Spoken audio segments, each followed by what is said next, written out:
Muy buenas tardes, en nombre del Observatorio para la Calidad Republicana, en una nueva jornada de tratar temas que hacen a la política diaria, que en este caso que viene desde muy lejos, pero que ha sido una piedra fundamental en el desarrollo de la Argentina, que a veces consideró importante en aquel momento la industria, el comercio, sí, pero lo que subsistió y nos dio valor agregado e intangible fue la educación.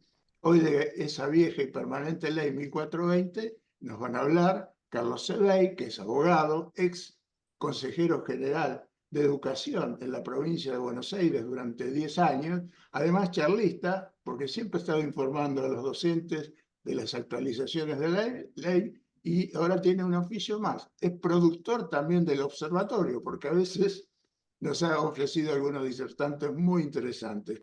Y a él lo va a acompañar Nicolás Breglia, que es abogado de la UBA, especialista en Derecho Laboral, ex docente de la Universidad de La Matanza, ex gran maestre de la Gran Logia de Libres y Aceptados Masones del año 2014 al 17 y presidente de la Academia Masónica de la Historia. Así que bienvenidos Nicolás, bienvenidos Carlos, Muchas gracias. a esta tarde dedicada a la educación.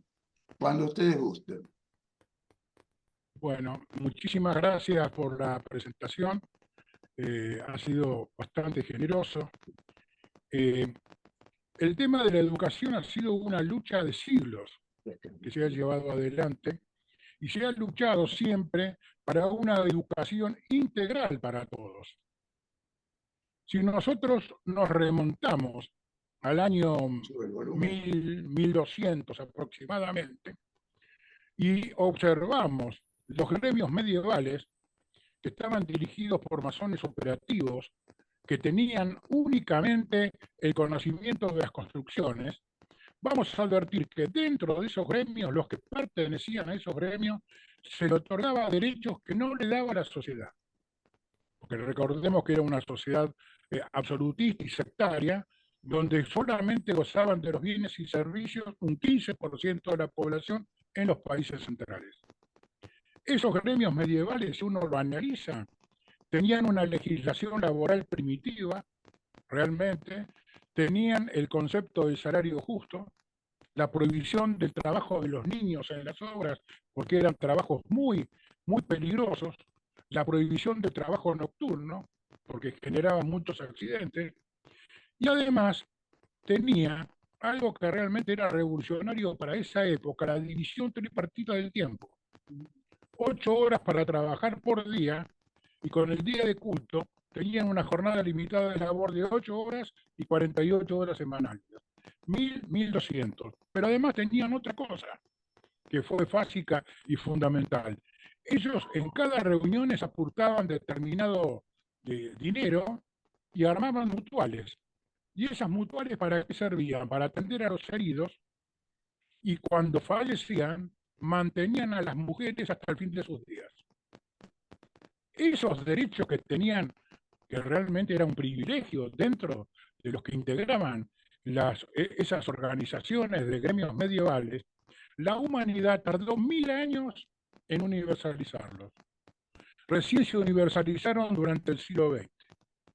Esa fue una vieja lucha que se da.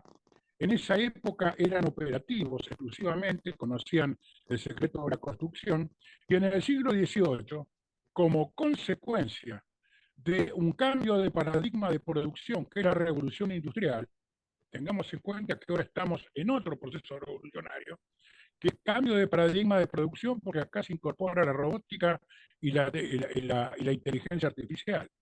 Lo que pasa es que no se está debatiendo realmente lo que ocurre. En el siglo XVIII se debatió y había un movimiento filosófico y cultural que planteaba cuál era la sociedad que viene. ¿Cuál fue el instrumento que llevó adelante? Y la metodología, el instrumento fue la masonería. No porque sea buena, sea mala, sino porque tenía una forma de organización que era perfecta. Por ejemplo, si uno sabe cómo se organiza bajo el punto de vista de la orden, con 7 personas o 5 se maneja un ministerio, o una gobernación, o una presidencia, y no se cambia, no se le pasa ni una sola goma, y un control total y absoluto. A partir de ese momento, en el siglo XVIII, se inicia una verdadera lucha ideológica entre los que defendían los ideales de la Ilustración y los absolutistas. Es una pelea que se da en Europa, entra a España, y en España se produce una situación muy especial.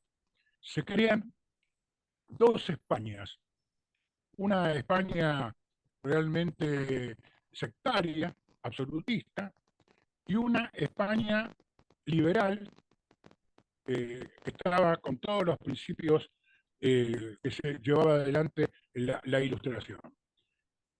Esa lucha se traslada a América y en América se produce una lucha ideológica que la consecuencia va a ser la independencia de estas tierras. La independencia no fue un fin en sí mismo, sino una consecuencia de las luchas ideológicas. Una prueba de ello es lo que pasó en la Asamblea del año 13 cuando iban a declarar la independencia. Llega la información de la ley de Cádiz, la ley liberal de Cádiz, ¿bien? Y que en realidad planteaba todos los derechos que pretendían incorporar a la sociedad. Extendía las condiciones de ciudadano frente al imperio y todo lo demás. Cuando derogan la Constitución liberal, entonces paran el proceso de declarar la independencia. Cuando deroga la Constitución Liberal de Cádiz y asume Fernando VII, Argentina declara la independencia en el año 1816. Es un tema realmente para analizarlo. Pero acá vamos a hablar de un tema que es muy importante, que es el de la educación, que en realidad la educación se transformó en Argentina en una política de Estado, una educación integral para todos, sin ningún tipo de discriminación. ¿Y en qué momento se produce toda esta lucha? Esa lucha se produce en una situación muy especial. En los países centrales europeos, más del 85% eran analfabetos y no tenía acceso a la educación y a la salud. Eran prácticamente sermodientes. Y en el virreinato del Río de la Plata, el 95% de la población era analfabeta. Las mujeres normalmente eran analfabetas con algunas excepciones, como por ejemplo el caso de Mariquita Sánchez de Thompson, la esposa de Mariano Moreno, etcétera, etcétera. En esa época una selecta minoría, la nobleza y el clero, eran los que gozaban de los bienes y servicios de la sociedad. El resto estaban predestinados al sufrimiento sin posibilidad de progreso. Entonces se inicia toda una lucha realmente, el que plantea claramente en esa época, en el año 1816, la necesidad de una educación integral para todos y de educar a la mujer, es Manuel Belgrano, que es un hombre que yo creo que en la historia argentina se lo tiene un poco olvidado. Es uno de los grandes intelectuales del año 1810 y se lo reconoce por haber sido el creador de la bandera. Pero es un muy buen economista, un hombre con gran conocimiento de la política y todo lo demás, y es el hombre que plantea la necesidad de una reformulación del sistema educativo, porque ellos plantean que a través de la educación vamos a salir adelante y vamos a construir un gran país. Y plantea justamente la educación de la mujer, fundamentalmente.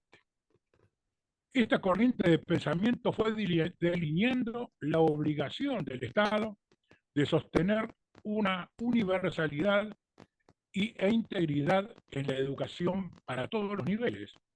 Si nosotros analizamos los distintos estatutos y constituciones que fueron dictadas, vamos a ver que todas receptan la misma idea. El Estatuto Provisional para la Dirección y Administración del Estado del año 1815 dice claramente: es deber de la sociedad en su conjunto aliviar la miseria y desprecio de los ciudadanos, proporcionándole los medios para instruirse. 1815. 1819, que era una constitución donde no planteaba el sistema político, sino que yo creo que es una constitución que se prepara para ver si el proyecto de Belgrano del año 1816 se cristalizaba. Era una monarquía constitucional donde se coronaba al hermano de Tupac Amaru y era un país que iba a estar integrado por Perú, Bolivia, Paraguay, Río Grande do Sul, Uruguay, Argentina, Chile, y la capital iba a ser el Cusco. Ese proyecto cae en el año 1820 con la caída del directorio. ¿Y qué es lo que dice esta constitución? Al Congreso corresponde formar planes generales de educación pública. No, perdón, esa es la de 1816. La de 1819 dice formar planes uniformes de educación pública y proveer los medios para el sostén de los establecimientos de esta clase. La del 19, que es una constitución casi monárquica. Y la del 26 dice, al Congreso corresponde formar planes generales de educaciones públicas. Todos estos principios son receptados por la Constitución del año 1853. Con estos ejemplos se pone en evidencia que la educación popular con características de igualdad y universalidad era un objetivo común que se transformó en una política de Estado. El que toma todos estos principios y todos estos valores es Sarmiento, fundamentalmente. Sarmiento es una figura disruptiva dentro de la historia argentina, un hombre muy importante en el desarrollo educativo de nuestro país. ¿Y por qué digo disruptivo? Porque es un hombre realmente duro, anárquico y a veces contradictorio. Él pertenecía a una familia federal. Él es unitario. Pertenecía a una familia muy católica. La madre era una ferviente eh, eh, de Santo Domingo, ella era una ferviente católica. Por eso le ponen Domingo, pero no de nombre. Él se llamaba Faustino y lo reemplaza con el nombre de Domingo. Era pariente del obispo de San Juan, Quiroga Sarmiento, pariente de Fray Justo Santa María de Oro, y el que lo forma intelectualmente es su tío, que es el padre Pedro de Oro, que era un sacerdote, que había sido expulsado por ser federal de Jujuy, se van a la cordillera y es ahí cuando él lo empieza a formar disruptivamente. Él no es un hombre muy católico, pero es un laico fundamentalmente. Todas esas demuestran cuál era su personalidad realmente. El combate a, a Rosas en su gobierno, se tiene que exiliar en Chile. En Chile lo mandan a hacer un estudio sobre el sistema educativo a Europa y a Estados Unidos, se enamora del método lancasteriano norteamericano, presenta un proyecto educativo y se lo lleva a Chile. Montt lo recibe, es el presidente, y se lo rechaza porque Chile no quiere una educación integral para todos, igualitaria, sino una educación sectaria y estamentaria. Entonces se lo devuelve. Me imagino cuál ha sido la respuesta de Sarmiento, que era un hombre realmente duro. Viene ya en el año 1850, él advierte que toda esa política educativa que venía ya de hace siglos es la que lleva adelante la masonería en esa época. Entonces él se incorpora a la logia Unión Fraternal de Valparaíso, a la masonería, en el año 1854, y cuando viene a la Argentina, funda con otros hermanos la logia Unión del Plata. Fíjense el nombre, la número 1. Unión del Plata. Unir el Plata, porque en ese momento Buenos Aires se encontraba escindida de la Confederación. Se encontraba escindida y estaba buscando su reconocimiento a nivel internacional. Iba a denominarse República del Plata y del Río de la Plata. ¿Quién era el ministro plenipotenciario? Era el yerno de San Martín, fundamentalmente, y, y el que representaba la Confederación, que era una Argentina sin Buenos Aires, en la provincia de Buenos Aires, era Alberdi, precisamente. Y estaban a punto de obtener el reconocimiento de este Estado independiente de Buenos Aires. Entonces, y también la logia número 2 que se forma es Confraternidad Argentina, que es una logia que venía trabajando con la generación del 37 y tenía por función incorporar a unitarios y federales en la misma logia para llegar a determinados acuerdos políticos. Esa fue la función. En esa era una época de unas luchas intestinas brutales y entonces eh, el gran maestre de ese momento, Roque Pérez, ve cuál es el problema serio que se estaba produciendo en esta región de una gran confrontación y convoca, porque fíjense cuál es el tema, en el año 1857, en la batalla de Cepeda, Urquiza vence a los porteños y ahí se inicia el pacto de San José de Flores, pero no se anima a entrar porque la considera muy poderosa a Buenos Aires. Entonces, inclusive la provincia de Buenos Aires no quería integrarse a la Confederación porque el Producto Bruto Interno de la provincia de Buenos Aires era superior al de los países centrales. Un tema realmente muy interesante, muy disruptivo. Entonces, aprovechando las fiestas julias del año 1860, lo convoca el presidente de la Confederación, a Mitre, a Urquiza, a Derqui y todos ellos, a lo que se denomina la Atenida de la Unidad Nacional, que se celebra en el año 1860, en julio de 1860. ¿Cuál es la función de la Atenida de la Unidad Nacional? Otorgarle el grado 33 a Sarmiento, por ese motivo la menciono, el grado 33 a Urquiza, a Mitre, a Geri Oves y a Derqui. Y juran tanto Derqui como Urquiza, ante el ara de los juramentos, entre la Biblia, la escuadra y el compás, juran la Unión Nacional, precisamente la Unión Nacional. Hay un discurso de Roque Pérez, después cuentan los que estuvieron presentes, que cuando juran la Unión Nacional, esa tenida se llevó adelante en la vieja gran logia que estaba en el actual Banco de la Nación Argentina, en la calle San Martín. De un lado estaba el Teatro Colón, de otro lado de ellos, en el segundo piso, y cuentan que cuando juraron los dos, hubo una atronadora salva de aplausos y vivas a la patria porque se estaba sellando la unidad de los argentinos.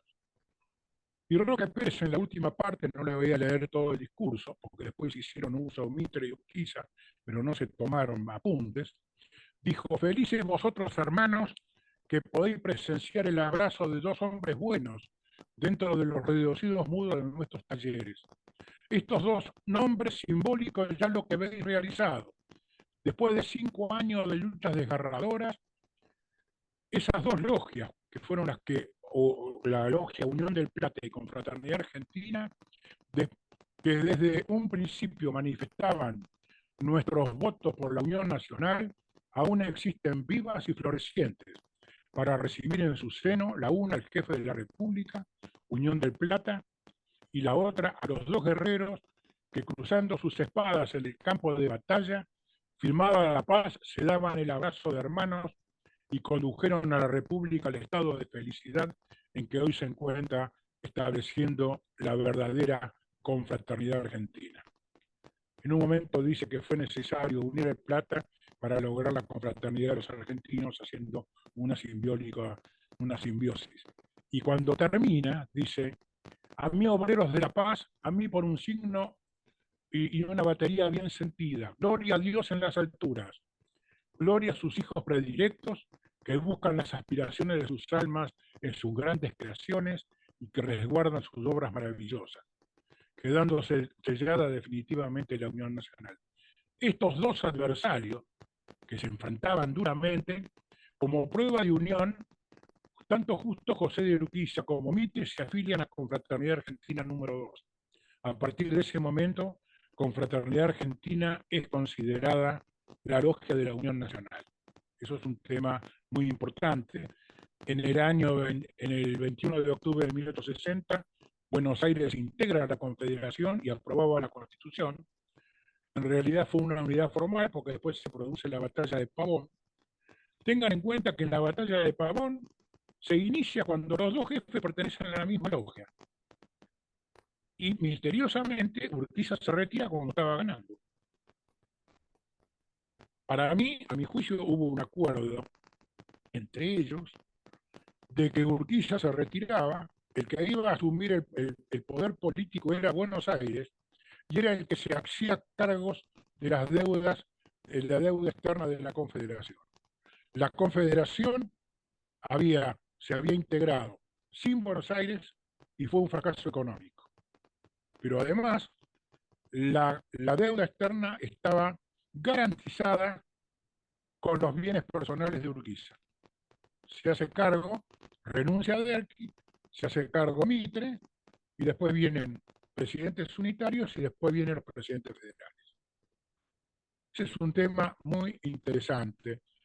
Y después voy a resumir un poco porque en el caso de Sarmiento, por ejemplo, que era un enamorado de la educación integral para todos, cuando fue gobernador, dicta la ley de educación pública que imponía la enseñanza primaria obligatoria y además crea el Liceo de Señoritas, ¿eh? Para educar directamente a la mujer. Pero importante es la presentación del proyecto educativo. Cuando es rechazado en Chile, viene acá a la Argentina y presenta el proyecto educativo en la masonería. La masonería lo hace suyo e inmediatamente forma lo que se denomina la logia docente, que estaba presidida por Vicente Fidel López, integrada por Leandro Reina Alén, Hipólito Yrigoyen, Carlos Peregrini, Vitorino de la Plaza, Manuel Quintana, Roque Sáenz Peña, Martín Irigoyen, Aristóbulo del Valle, Onésimo y Marcelo Leguizamón, entre otros. Fíjense que en la que acabo de enumerar hay 5 futuros presidentes de la nación que la integraban.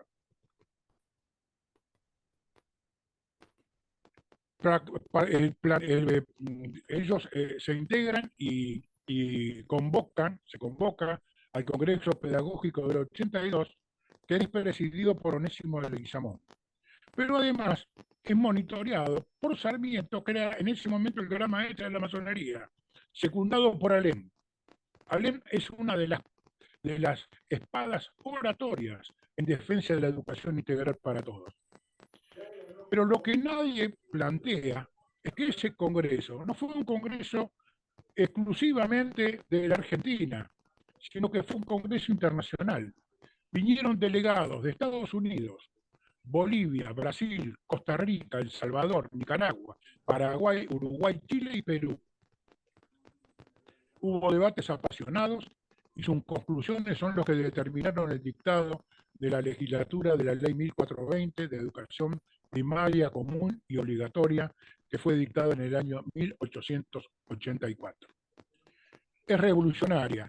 Es la primera ley de integración social del país que integró a los hijos de los inmigrantes y a los distintos sectores sociales, sin discriminaciones, que se formaban en forma igualitaria a través del intelecto. Esa política se va a complicar con la ley Avellaneda, el Estatuto de Universidades Nacionales, la ley Laínez, que es una novedad, la creación de colegios primarios nacionales en todo el país, que son los que iban a marcar el compás de la educación. A través de este proyecto se educaba de la misma forma a un hombre de La Quiaca, un colegio de La Quiaca, de Tierra del Fuego o de Buenos Aires. Tenían más o menos el mismo nivel. Después viene así a ganar estrazo la reforma universitaria del 18, que fue total y absolutamente apoyada por hombres de la masonería, la que participa activamente en la Reforma del 18 son las logias Cruz del Sur, Voltaire, Piedad Unión de Córdoba. También hay un apoyo directo de la Gran Maestría de esa época, y se logra la reforma universitaria que no tuvo una repercusión nacional, sino internacional. Fue bandera de lucha. ¿eh? Además, ¿quién es el que le pone la firma? Hipólito Yrigoyen, que es uno de los que prepara en la logia docente el proyecto educativo y le pone la firma. Además, es la reforma universitaria trasciende nuestras fronteras.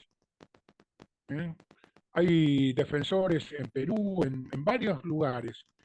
También lo lleva adelante como bandera de la lucha la Legión del Caribe, presidida por el presidente de Costa Rica, Pepe Figueras, Rómulo Betancourt, Víctor Aya de la Torre, que son Juan Bosch, que son los que llevan adelante todas las luchas en contra de las dictaduras centroamericanas, inclusive contra la dictadura de Stroessner.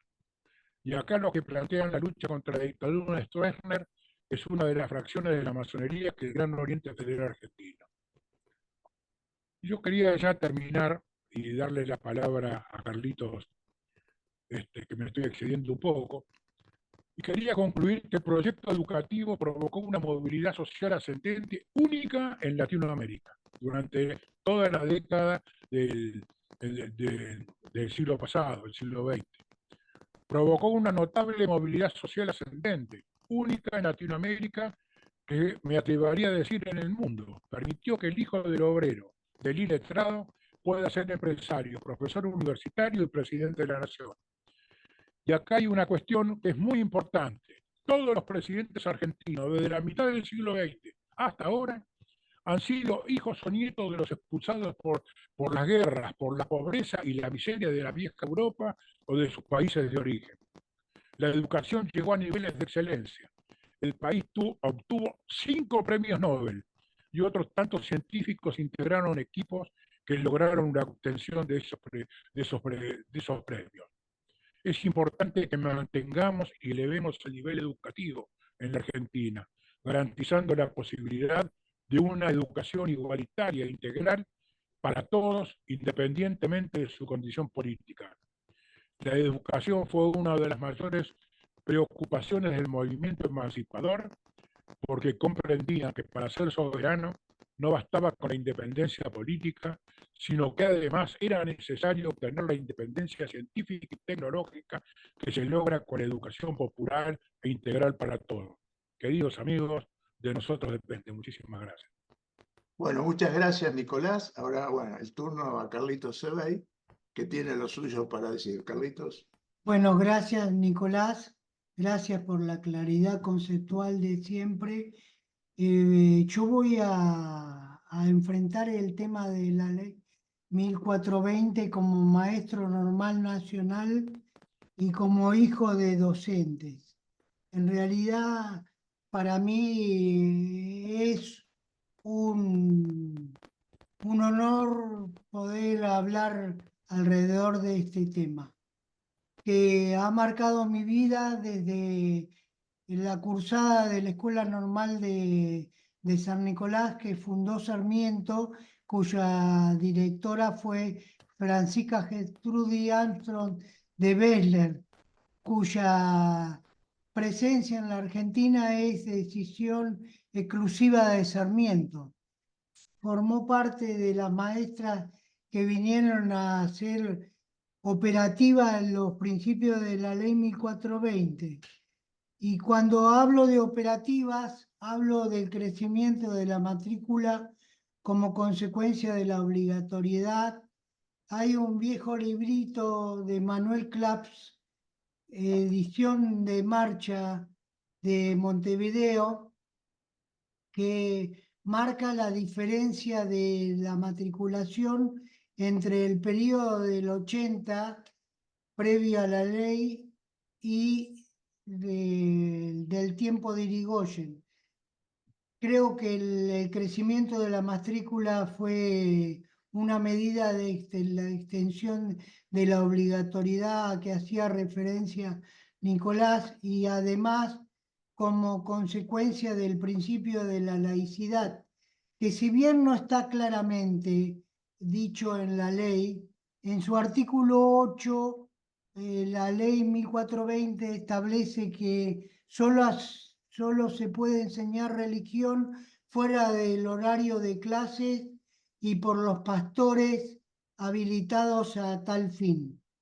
En realidad es una laicidad por omisión, si ustedes quieren, pero no hay ninguna ley vigente en la Argentina que establezca el principio de la laicidad. Y la obligatoriedad y la laicidad fueron acompañadas de dos conceptos fundamentales, que es la gradualidad, es decir, el primer grado, el segundo grado, la definición de que los contenidos curriculares tienen un tiempo etario anticipando, inclusive psicólogos del 40, de 1940, 1950, como Piaget. Y creo que el otro concepto que plantea la ley 1420 es la de la asistencialidad, que es lo que explica la copa de leche, los comedores escolares en algunas situaciones, en algunos... Creo que no tiene, creo que no hay olor. Alguno que hay algún micrófono abierto. no sé qué tiene que ver la educación con el olor, pero huele mal en algunos lados cuando la educación pública se pone en cuestionamiento y cuando, como se conversó antes de la conferencia, se está demorando innecesariamente la discusión acerca de la cuestión universitaria. Me parece que no es casual que Nicolás haya terminado por la reforma universitaria, y yo quiero decir algo muy claro. La ley 1420 con el matrimonio civil y el padrón y el voto universal, la garantía de la democratización de las relaciones sociales en la Argentina.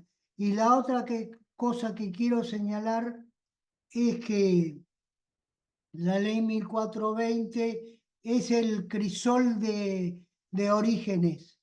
En realidad, todos crecimos con el crisol de raza, de la Argentina del crisol de raza. Y en realidad la ley 1420 es el verdadero crisol, porque la escuela pública se armó alrededor de la idea, como bien dijo Nicolás, de que no hubiera distinciones de clase, de sector social, y el guardapolvo blanco que todavía mantiene Uruguay se inscribe en esa concepción. ¿Por qué el guardapolvo blanco? Porque oculta la pilcha que yo detento, que suele ser indicador de la capacidad adquisitiva. Y dejo alguna pregunta para el auditorio. ¿Es posible pensar que la igualdad de posibilidades es lo mismo que la igualdad de oportunidades? Es decir, ¿cómo la ley 1420 resolvió el problema sin distinción? Todos salían del mismo nivel y todos terminaban con la misma cantidad de saberes. Y la diferencia entre el diseño curricular de ahora y el diseño curricular de antes es que, digamos, el saber era un obstáculo epistemológico que había que superarlo. No era adquirible como un mero barniz de pintura. ¿Qué es lo que le pasa a las nuevas generaciones? Las nuevas generaciones creen que porque reciben el título secundario eso acredita los saberes. Y en realidad todos hemos sido partícipes por acción o por omisión de un fraude educativo. Los famosos que ni estudian ni trabajan, son parte de ese fraude educativo porque tienen la secundaria terminada, una secundaria que no habilita para nada. En realidad pues, no está pensada para convencer a la población adolescente de que el futuro es adquirible. En realidad está pensada para hacernos creer que nuestros hijos y nuestros nietos van a saber. Y en realidad el fraude educativo está consumado. Basta con ver los resultados de las universidades nacionales y su índice de retención de la matrícula.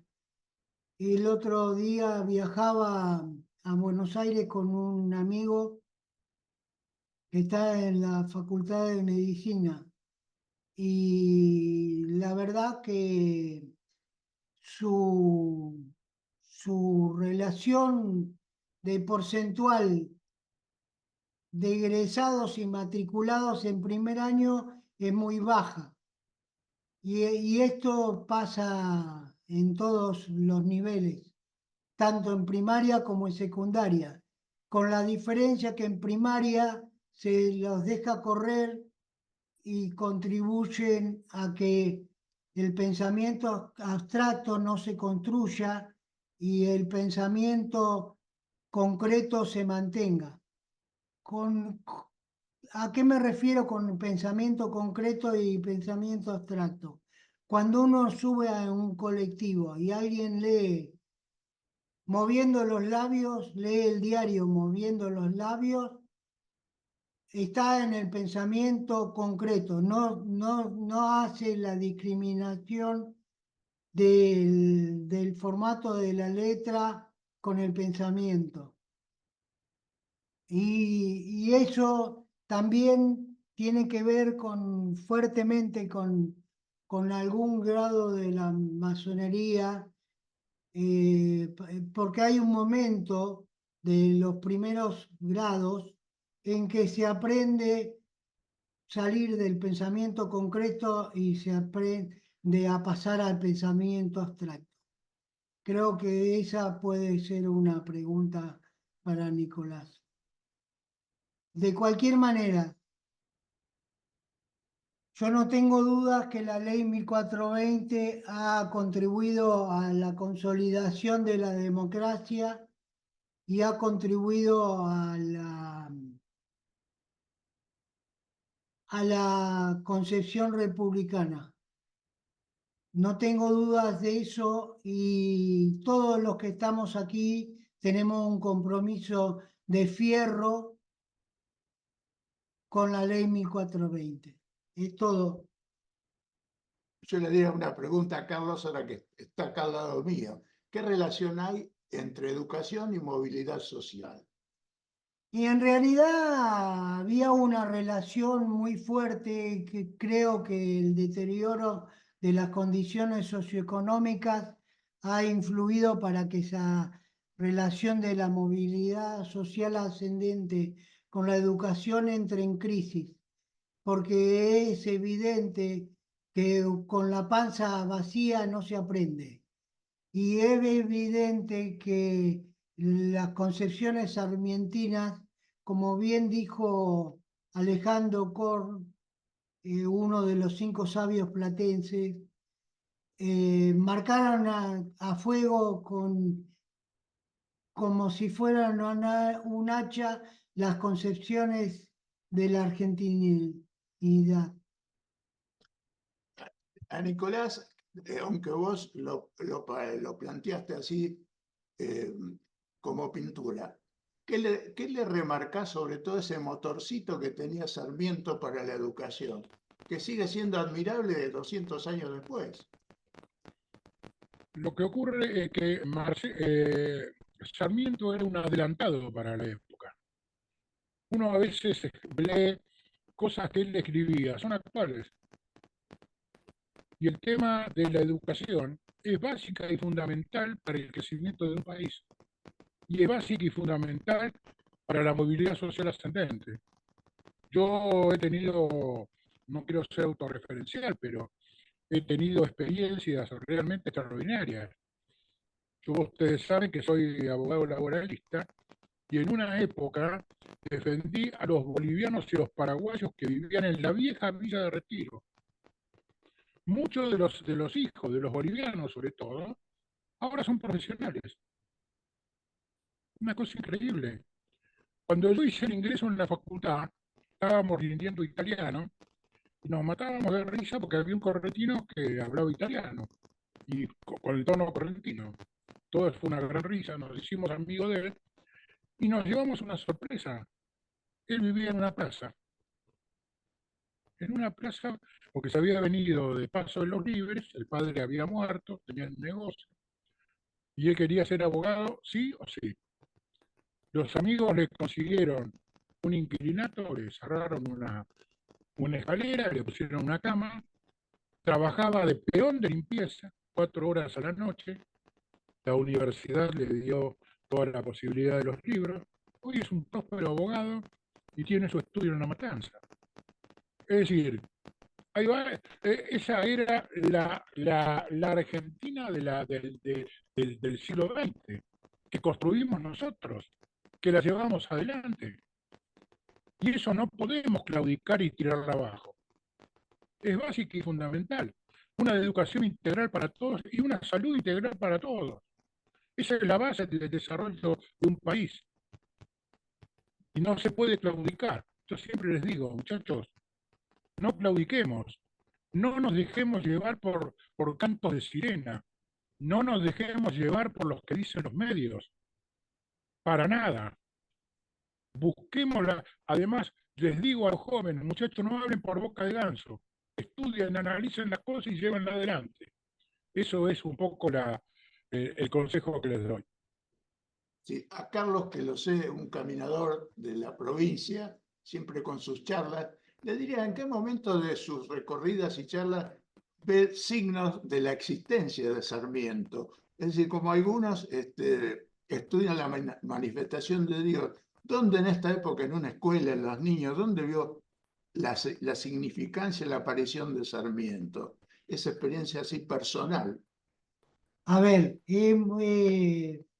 para mí está vinculado con la infancia, sin duda.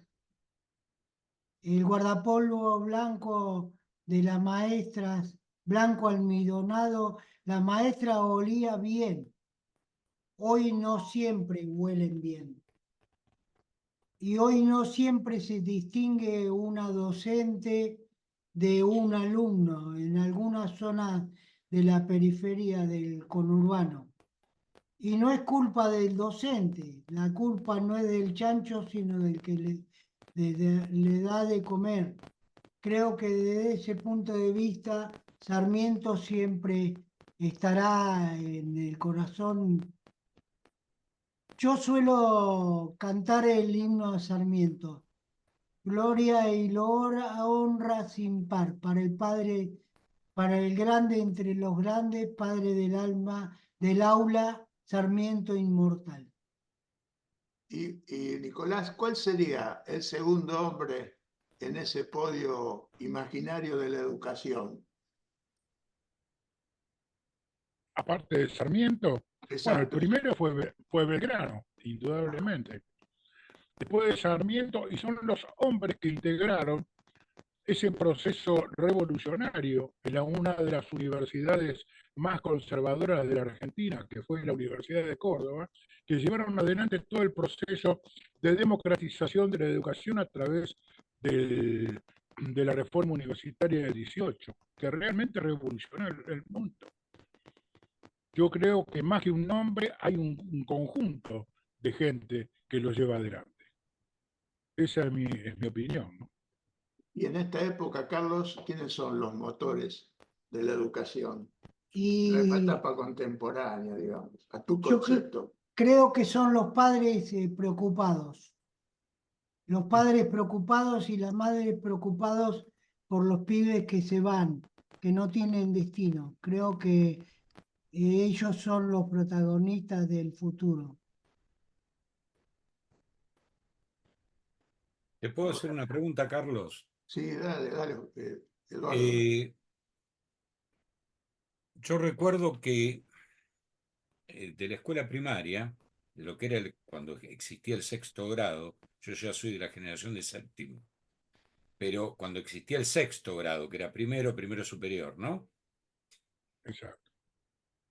Un joven, preadolescente, con sexto grado, era un ciudadano instruido. Y estoy convencido de eso, porque he conocido gente mayor, adultos mayores que tenían sexto grado y realmente eran ciudadanos instruidos. ¿Qué fue lo que pasó, tanto a Carlos como a Nicolás, para que hoy la escolaridad primaria se transforme en un comedor? En ¿Qué realidad se lo que rompió en pasa, qué se rompió en el medio? ¿Fue la Ley Federal de Educación de Menem? Totalmente. ¿O el problema es anterior? creo que el problema anterior es la transferencia de los servicios educativos de nación a provincia. Y después viene la ley federal de educación. Se rompió, aunque ya la dictadura de Onganía había transferido la vieja escuela primaria en jurisdicción del territorio provincial a las provincias, hubo durante el menemismo hubo una transferencia más brutal, que son las secundarias de todo tipo, incluidas las privadas. Se transfirió a las jurisdicciones provinciales la vieja SNEP, Servicio Nacional de Enseñanza Privada. Y con ello se transfirió sin fondos. Hay un estudio del Comité de la Provincia de Buenos Aires del tiempo de la presidencia de Juan Chicasela, que establece que el déficit de la provincia de Buenos Aires en el año 94, que cuando se firma la transferencia, la provincia de Buenos Aires fue la última en recibir el paquetazo, porque en realidad era un paquetazo de 200 millones de dólares según valores de aquel tiempo, con lo que en realidad 5 presupuestos, 6 educativos a lo largo de todo este tiempo, con la desvalorización del dólar y las desvalorizaciones nuestras. Entonces me parece que la puesta en vigencia de la Ley Federal de Educación que implicó la conceptualización de la inclusión a toda costa, convirtió a la escuela en un depósito de chicos y bajó la exigencia de los contenidos curriculares. La promoción automática es de aquel tiempo, se modificaron los regímenes de promoción, evaluación y asistencia con que se enfrentó el tercer ciclo del LGBI, el polimodal, que es el cambio más importante de la ley federal. El 30% de la asistencia por trimestre en la provincia de Buenos Aires era suficiente para mantener la condición de regular. Y los inspectores de aquel entonces se dedicaban a llamar entre diciembre y marzo para que no hubiera índices negativos. hay un informe de la provincia de Buenos Aires que se preparó para la UNESCO, que puso plata a los efectos de garantizar que los números cerraban. Entonces, de golpe y porrazo pasamos a tener el 99% de retención en primaria y el 95% de retención en secundaria, al mismo tiempo que las escuelas técnicas se venían abajo. Nicolás, ¿tenés algo que agregar? Esto ha Sí, sido sí, realmente muy interesante el análisis que hace. Para mí fue una política deliberada para destruir a la Argentina como un país provisorio y que pueda asumir el liderazgo en Latinoamérica. Fue deliberado. Empieza con el gobierno de Onganía y se profundiza directamente en la dictadura del 76 con la implementación de las políticas del Consenso de Washington y se concreta claramente en la década del 90, cuando se produce, digamos, un descalabro total y absoluto de la Argentina con la venta de las empresas que le daban soberanía. Y además, con la Ley Federal de Educación, que se dicta para un país que ha abandonado el proyecto de desarrollo industrial, que era lo que imponían las políticas del Consenso de Washington, que Argentina tenía que ser un país de servicio y no de desarrollo industrial. Fíjense que es una ley que remite a las provincias sin presupuestos. El gobierno nacional se desliga totalmente cuando hasta ese momento los colegios nacionales marcaban el compás de la educación en cada una de las provincias y, y además se eliminan los colegios técnicos. Hay dos estados que no adhieren a la Ley Federal de Educación. Uno es Buenos Aires y otro es Neuquén. El resto desaparecen todos. Por eso las empresas que fabricaban insumos industriales se van del país y son todas captadas por Brasil. Una cosa realmente pavorosa y es terrible. Esos son temas que hay que analizarlo en serio. ¿Cuál es la causal de la decadencia argentina? ¿Que fue el gobierno anterior? No. Acá hay una política deliberada de las políticas del Consenso de Washington. Kissinger fue muy claro en la reunión que hubo en Río de Janeiro en relación a la Argentina. Entonces tenemos que analizar esa situación, que la culpa la tiene este, el otro, no señor, es esa política, donde hay una entrega total y absoluta. Y les voy a decir, ¿saben cuál era la última etapa si ganaba Menem? La dolarización en la banca offshore, que se pretende justamente concretar con este gobierno. Entonces, señores, saquémonos, luchemos, no nos rindamos, no claudiquemos, vamos adelante con una educación integral y para todos como había sido hasta ese momento. Agrego, Nicolás, Sí, agrego a tu análisis que el partido dejó bastante que desear con el tema de la ley federal y de la transferencia de los servicios educativos, porque todos soñaban con el propio sistema educativo enriquecido por la inversión transferida. no, no, sí, sí, correcto, sí, Sí, totalmente. ustedes lo habrán oído de mis labios y del grupo, que justo ayer, en el Día del Maestro, a los que saludamos en este día, y por lo que tiene razón esta charla, es que el nivel que tenían de exigencia que tenían nuestros maestros hoy no existe. Y es como No dice existe, Duarte, dicen ustedes, los contenidos habrán cambiado, pero ellos nos imponían los contenidos. Y claro, sin pegarnos, con la mirada. Una vuelta le pregunté a una señora que era una divina maestra mía, le digo, ¿cómo nos habrás retado? No, dice, yo los miraba y listo. Pero atrás estaba la autoridad del padre, también toda otra sociedad. exactamente. Había un Este, respeto en la sociedad, eso es fundamental, por el docente, por los padres, en fin, había límites. no sé si quieren agregar algo más.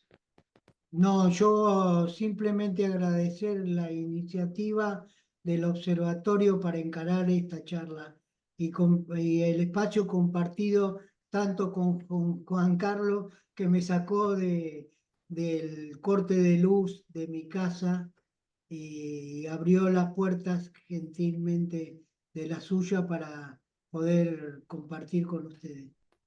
Nicolás, Sino para mí ha sido un acierto hablar de estos temas que son a veces tan disruptivos en la sociedad argentina, a veces se ocultan, no se habla, no se dice la realidad de las cosas, se ocultan y a través de los medios, bueno, la gente no se instruye, se habla por lo que yo digo por boca de ganso, y es importante analizar y desgranar todos estos temas. ¿Eh? Porque una vez que uno los analiza para poder tener la posibilidad de proyección para el futuro. Yo le agradezco a Eduardo digamos, la visión que ha tenido de crear este conversatorio. Les agradezco mucho y vamos a tratar de organizar más conversatorios en el futuro. bueno, le Yo creo agradecemos que también a quienes se han hecho presentes en los chats, Daniel Bracamonte, Vicky González Silvano, Eduardo Cisco, y a todos los participantes que esperamos esta charla enriquecedora les haya gustado. Nos despedimos hasta el jueves que viene. Esto se encontrará grabado en unas horas y será distribuido y se subirá al canal de YouTube del observatorio. Así que gracias Nicolás, gracias Carlitos, gracias Muy amigos agradecido. de esta sala. Muy buenas tardes. Mi saludo Un a abrazo. Gabriel 10.